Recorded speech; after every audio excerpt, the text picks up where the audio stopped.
नमस्कार, स्वागत है आप सभी का एनवीएफ न्यूज पर। मैं हूं आपके साथ रोहित।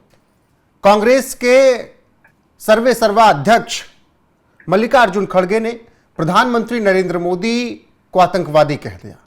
तमिलनाडु में जब वो बोल रहे थे तो उन्होंने ये शब्द जैसे बोला बवाल मच गया है। लेकिन सवाल यहां पर ये सिर्फ एक बयान का मायने नहीं रखता है। लगातार इसी तरीके से कांग्रेस की तरफ से तमाम टिप्पणियां की गई हैं प्रधानमंत्री को लेकर।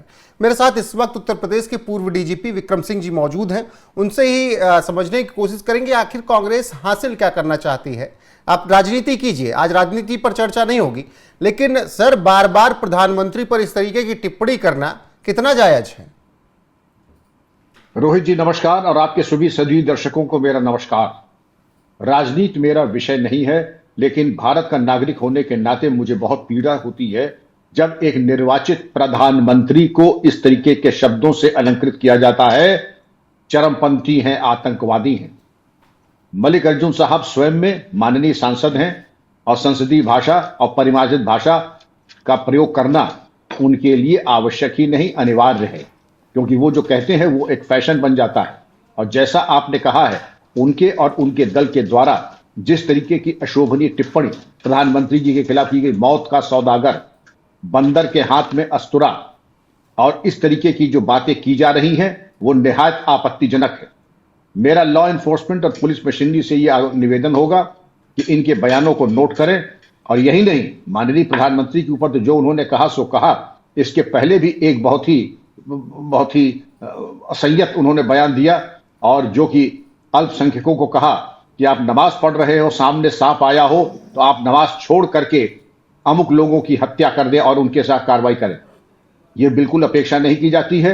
ये भड़काऊ बयान की श्रेणी में आते हैं, हेट स्पीच में आते हैं। अपराध पंजीकृत करके इनके विरुद्ध कार्रवाई करें। और जो श्रृंखलाबद्ध तरीके से नीच, आपने क्या क्या नहीं कहा प्रधानमंत्री जी को, ये भूल जाते हैं आप जो निर्वाचित प्रधानमंत्री हैं। एक मर्यादा का ध्यान रखें, नहीं रखेंगे तो अगर जिस दिन जनता आपको गाली देने लगेगी तो आपसे भागा नहीं जाएगा। रोहित जी। जी बिल्कुल सर, जनता तो 2014, 2019, 2024 तीन बार इनको समझा रही है कि आप इस तरीके से कुछ हासिल नहीं कर पाएंगे, देश के दिल में इस तरीके से आप जगह नहीं बना पाएंगे।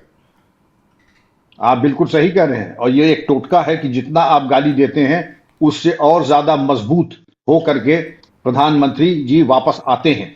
ये तो खैर इनकी विडंबना है, लेकिन जो पुलिस का काम है, कृपया उसके बारे में अगर मैं कहूं तो ये आवश्यक होगा कि इसमें अपराध पंजीकृत करके हेट स्पीच के अंदर, जैसे सुप्रीम कोर्ट की गाइडलाइंस भी हैं, ये आवश्यक है कि स्वप्रेरणा से कॉग्निजेंस लेकर के कार्रवाई करें। मौत का सौदागर, जहर की खेती करने वाला, चौकीदार चोर है, भोंपू और जेब कतरा, खून का दलाल, ये आप दुर्योधन, आतंकी और इस तरीके की बातें जो कहीं, मैं पूरी एक लंबी फहरिस्त है उसमें मैं लेकिन मैं ये जरूर कहूंगा, जिन जिन ने इस प्रकार के शब्दों का, असंयत शब्दों का प्रयोग किया है, उनके खिलाफ कार्रवाई होनी चाहिए और फास्ट ट्रैक कोर्ट में डाल के उनकी सजा होनी चाहिए। यह सही है कि प्रधानमंत्री जी अपने स्तर पर यह कार्रवाई नहीं करेंगे, लेकिन यह आवश्यक है कि इनके विरुद्ध कार्रवाई जरूर हो, वरना इतने हल्के बयान, इससे भारत की भी छवि धूमिल हो रही है। रोहित जी बिल्कुल सर, क्या ये वक्त आ गया है कि थोड़ा कानून इतना सख्त होना चाहिए कि नेताओं को भी डर लगे ऐसे शब्द किसी के लिए प्रयोग करने से? मैं सिर्फ प्रधानमंत्री की बात नहीं कर रहा हूं, अगर कल को खड़गे साहब को भी कोई बोले, कोई नेता, तो उसको ये डर होना चाहिए कि ये बोलूंगा तो अगले सेकंड में जेल के अंदर होऊंगा। बिल्कुल रोहित जी, ये सबके ऊपर कानून सबके लिए बराबर होता है। ये नहीं कि विपक्ष और सत्तारूढ़ दल, उनके लिए कानून अलग अलग है। आपने बिल्कुल सही कहा, कोई भी हेट स्पीच और इस तरीके के शब्दों का प्रयोग करे उसके विरुद्ध प्रभावी वैधानिक कार्रवाई होनी चाहिए, जेल सेंटेंस होना चाहिए। और एक तरीके से अगर पार्टी कार्रवाई नहीं कर रही है तो पुलिस को तो अवश्य कार्रवाई करनी ही चाहिए, और सबके लिए कानून बराबर है। रोहित जी। जी बिल्कुल, कानून बराबर है, लेकिन कानून बनाने वाले ही जब इस तरीके से कानून तोड़ने लगे तो फिर सर सवाल उठने लगता है। अगर हेट स्पीच की मैं बात करूं तो हेट स्पीच को लेकर पिछले वक्त में बहुत चर्चाएं हुई हैं। भारत में झूठ, हेट स्पीच, इन सब को लेकर कोई सजा नहीं है। कोई भी आता है, बोलता है, निकल जाता है, आसानी से बच जाता है। सर आप सही कह रहे हैं, लेकिन बीएनएस में इसका प्राविधान किया गया है और बीएनएस में इसमें सजा भी है। ये सही है कि बहुत लंबी चौड़ी सजा नहीं है, लेकिन सजा चाहे 1 दिन की हो या 2 साल की हो, सजा होती है और आपके चरित्र और आपके रेपुटेशन के ऊपर और आपकी छवि के ऊपर उसकी छाप हो जाती है। फिर आप कहीं भी जाते हैं आपको सजा याफ्ता ही माना जाएगा। सर, अभी मैंने एक उदाहरण देखा इटली का, जब मेलोनी और ट्रंप के बीच काफ़ी तीखी बातचीत हुई और मेलोनी ने कुछ बातें कही, फिर ट्रंप ने कुछ बातें कही, तब पूरा का पूरा इटली का विपक्ष मेलोनी के साथ खड़ा था और उसने कहा कि ट्रंप साहब अपनी जुबान पर लगाम दीजिए, हमारी प्रधानमंत्री हैं, उकसाइए मत, हम सब साथ हैं। तो फिर भारत में एक बहस होने लगी कि विपक्ष इस तरीके से होना चाहिए। यहां तो अपने ही प्रधानमंत्री को देश में विदेश में जाकर बैठ के राहुल गांधी क्या कह देते हैं कि भारत में आज़ादी दिलवानी है, भारत का लोकतंत्र खतरे में है, प्रधानमंत्री ये कर रहे हैं वो कर रहे हैं। तो क्या विदेशों के विपक्ष से इस देश के विपक्ष को सीखना चाहिए? सर, मैं पॉलिटिकल नहीं, एज अगर इंडियन ही पूछूं तब। रोहित जी, इटली में जो मिसाल कायम हुई है कि उन्होंने कहा कि ट्रंप को अगर हमारे प्रधानमंत्री के बारे में या हमारे देश के बारे में बात करनी है तो पूरी इटली एकजुट है। हमको भी यही संदेश देना चाहिए कि भारत एक है। भारत के बाहर जाकर कम से कम इस तरीके की अनर्गल बातें नहीं करनी चाहिए कि पहले हमको मोदी जी को हटाना है, समझ रहे हैं। पाकिस्तान जाकर कहेंगे पहले हम मोदी जी को हटाएं, लोकतंत्र बहाल करें।